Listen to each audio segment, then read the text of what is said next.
Bonjour à toutes et à tous, et j'ai envie de continuer cette série par rapport aux hommes et par rapport aux problématiques des hommes qui sont empathes, spirituels, sensibles, doux, etc. Peut-être que tu as vu la première vidéo qui est ta douceur n'a jamais été le problème, et dans laquelle j'explique qu'en fait le vrai problème c'est la difficulté à poser ses limites. Et pour avoir accompagné différents hommes sur ce sujet, c'est vraiment ça la problématique centrale. Aujourd'hui, j'ai envie de te parler en fait aussi de ce que ça amène comme difficulté.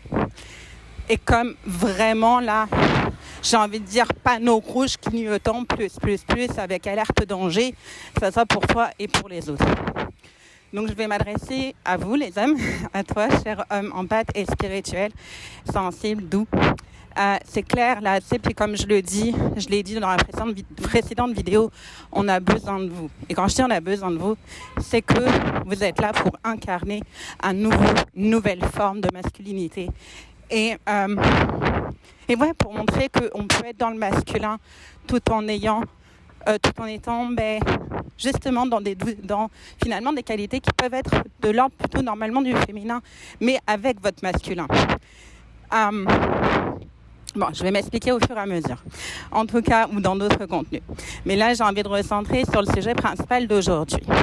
La vraie difficulté, quand tu es un homme empathe, spirituel, sensible, doux, etc., c'est que donc parfois, et très souvent dans la majorité des cas, tu as du mal à poser tes limites, à poser des cadres clairs. Et en fait, le fucking bordel de ça, puis là, je vais me mettre en colère, mais c'est une colère saine, c'est une colère, à mon sens, pour moi qui vient comme d'en haut. Voilà, comme tu le sais, je suis canal. Je suis pas que canal, là, tu sais, je suis canal, oui, mais je suis aussi très concrète et très pragmatique dans mes accompagnements. Donc, en fait, ce que je veux te transmettre là, c'est que alerte rouge. J'imagine, comme c'est le cas d'un client que j'accompagne depuis déjà quelques temps, que, si tu as du mal à poser tes limites, alerte rouge. Tu peux tomber sur quoi ?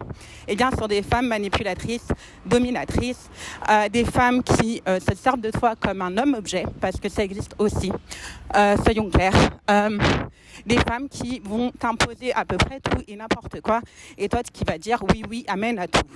Et là, alerte rouge, tu te rends compte que là, tu es en train de te mettre en grand danger. Des perverses narcissiques, il y en a. Il n'y a pas que des hommes, il y a aussi des femmes.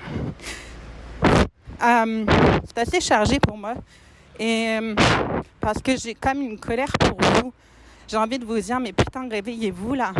T'as pas le droit de te laisser faire comme ça, puis t'as pas le droit de te laisser imposer des choses. Alors je comprends ta blessure qui est derrière. Je la comprends tellement, vraiment.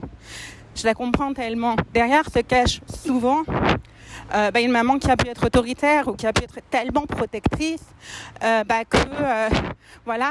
femme, dis-moi ce que j'ai à faire, mais non, t'as pas besoin d'une femme pour te dire ce que t'as à faire, gars.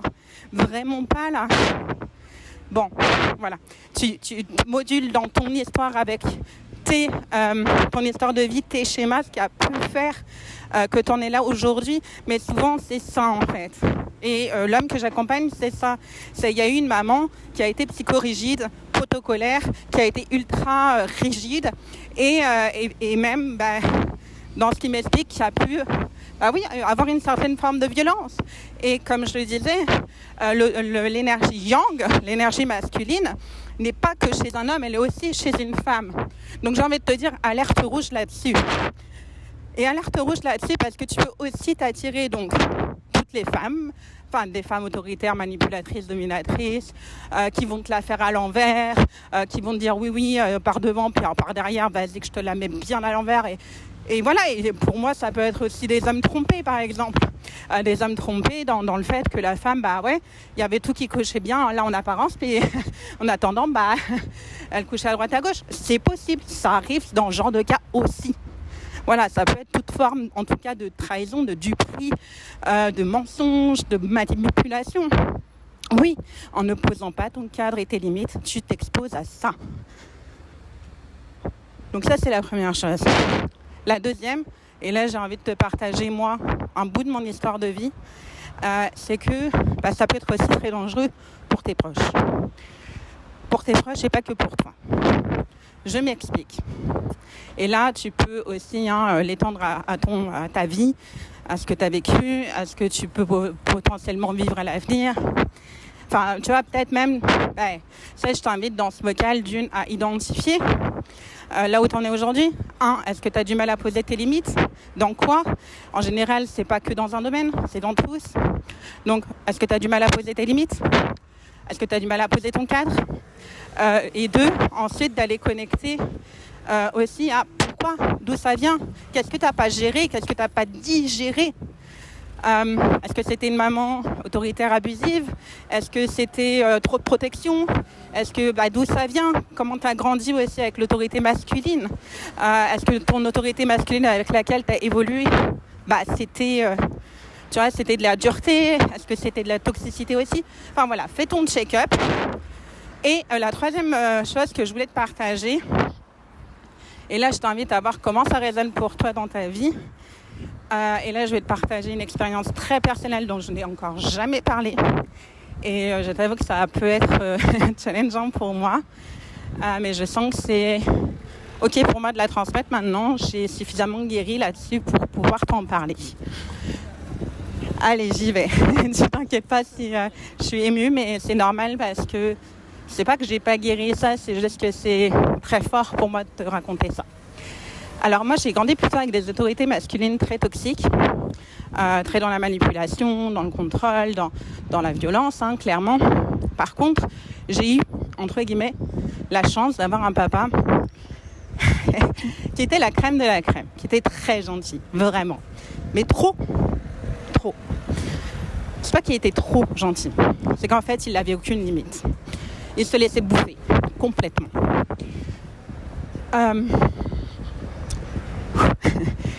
Et c'est aussi pour ça que j'ai à cœur de te transmettre ça, parce que tu peux pas, si tu te reconnais là-dedans, non, ne laisse pas faire ça. C'est dangereux pour toi et pour les autres.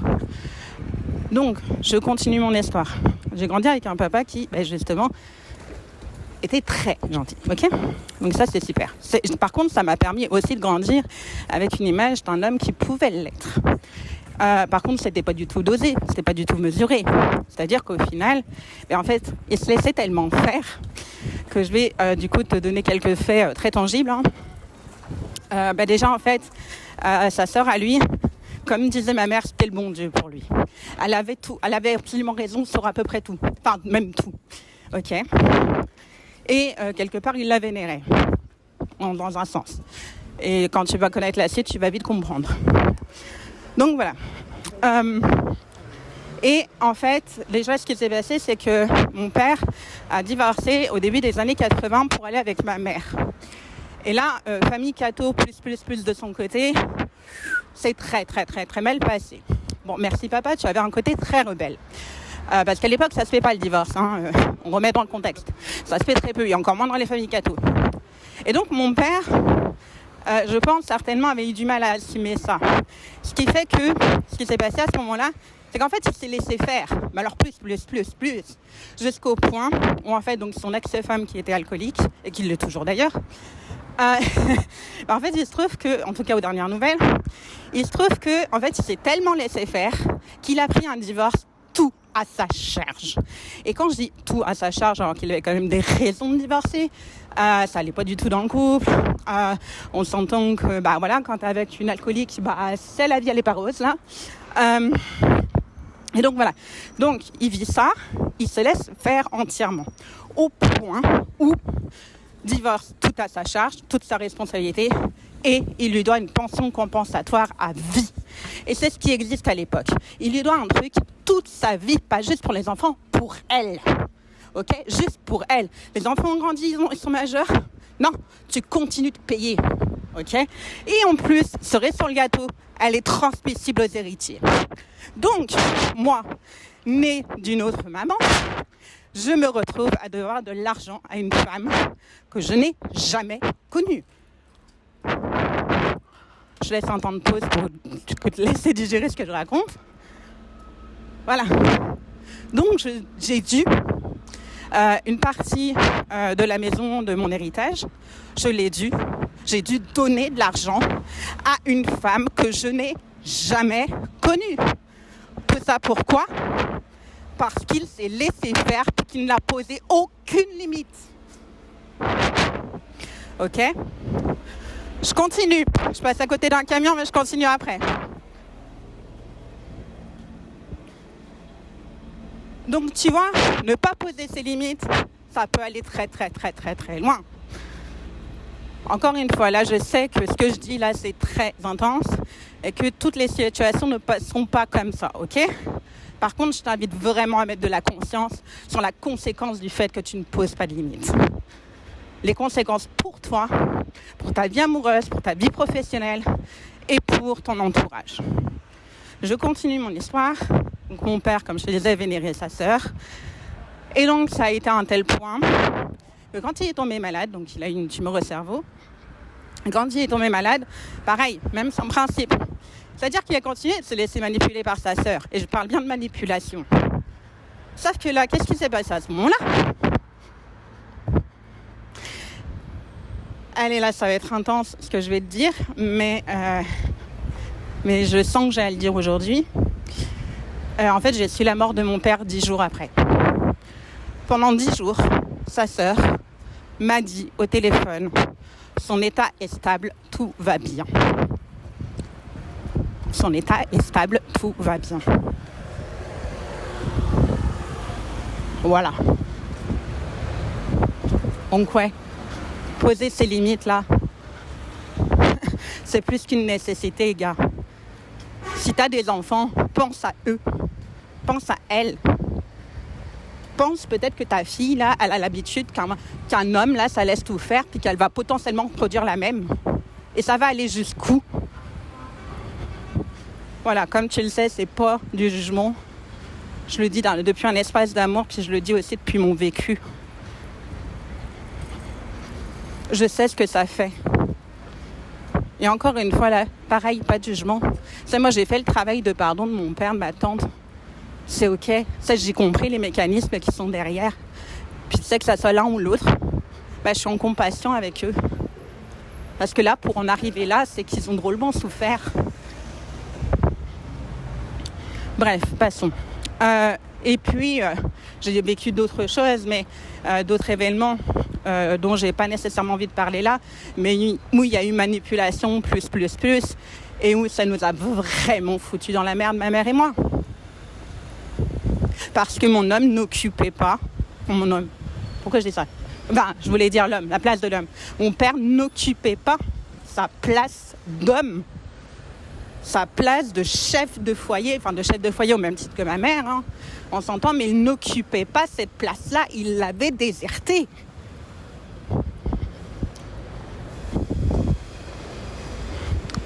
Voilà, ça me semblait important de témoigner de ça. Pour te ramener au fait que vraiment, là, je t'en prie, empathie spirituelle, douce, gentil, mais my goodness, reste comme tu es, gars. Reste comme tu es, t'as pas besoin de devenir un tyran, t'as pas besoin de devenir un connard en puissance, t'as pas besoin de devenir le salaud, t'as pas besoin de devenir le bad boy, le mal alpha, ou je sais pas trop quoi, ou le bad boy là, plus. C'est pas parce que les nanas que tu vises partent avec le bad boy que c'est une raison pour devenir comme ça. Non, ce qu'une femme cherche chez le bad boy, c'est que le cadre il est tellement clair et que ses besoins, il sait l'exprimer à la perfection. Il n'y a pas de demi-mesure avec lui. Par contre, toi, là, tu es en train de dire des oui quand tu as envie de dire non. Tu dis des non quand tu as envie de dire oui. Nécessairement que c'est la merde. Et que la femme, elle se sent en insécurité. Donc, tu vois, là où tu veux mettre du « je suis tout gentil, je fais tout pour elle », elle, là, elle se sent en insécurité avec toi.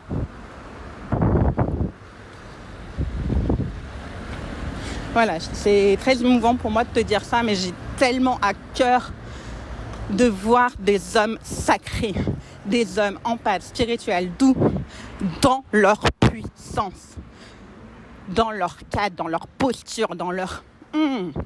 Et ça, là, quand tu mets des limites avec douceur et fermeté, je peux te dire que moi, là, je rencontre un homme comme ça, là, je l'épouse tout de suite, ok ?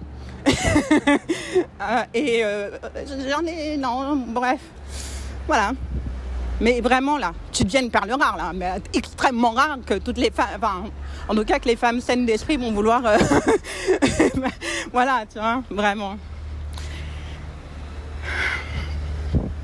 Voilà, dis-moi comment ce message a résonné en toi. Dis-moi ce qu'il t'a fait vivre. J'accueille ta parole, ok? Tu as le droit de me dire, Angélique, là, ça me bouscule.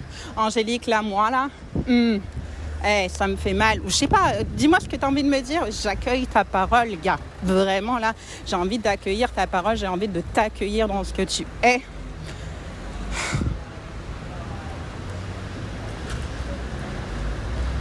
Et voilà, dis-moi si tu as des questions. Et comme je l'ai dit dans la vidéo aussi, la précédente, sache que j'offre aussi un cadre dans lequel je t'accompagne à faire ça, poser tes limites avec douceur et fermeté, assumer ta sensibilité d'homme, tout en étant dans ta saine virilité. Voilà. Donc pour ça, eh bien, tu peux me contacter donc sur Messenger, par mail. Les liens sont en description. Et sache que voilà, dans mon cadre sain à moi, il se passe que je ne te vends rien tant que je ne suis pas absolument certaine que je peux t'aider et que mon programme est fait pour toi. Donc n'aie vraiment pas peur que je te vende à tout prix quelque chose, c'est vraiment pas mon genre. Et je m'assure qu'il y a un match énergétique avant. Et je m'assure que c'est exactement ce dont tu as besoin. Et parce que je ne souhaite pas travailler avec tout le monde, je veux travailler avec des profils très particuliers. Et voilà, il y a eu donc effectivement, si tu es ce profil particulier à la fin d'un rendez-vous offert dans lequel on fait le point ensemble sur là où t'en es, ce que tu veux, etc. Là, oui, je pourrais te proposer l'offre. Mais voilà, c'est pas automatique, loin de là. Donc, en tout cas, tu peux me contacter pour ton rendez-vous offert. C'est un rendez-vous déjà de transformation intense. Parce que moi, comme tu vois, je fais rien à moitié. Mais vraiment rien. Donc, je peux t'accompagner là-dedans sur ce rendez-vous qui sera déjà transformateur, en fait.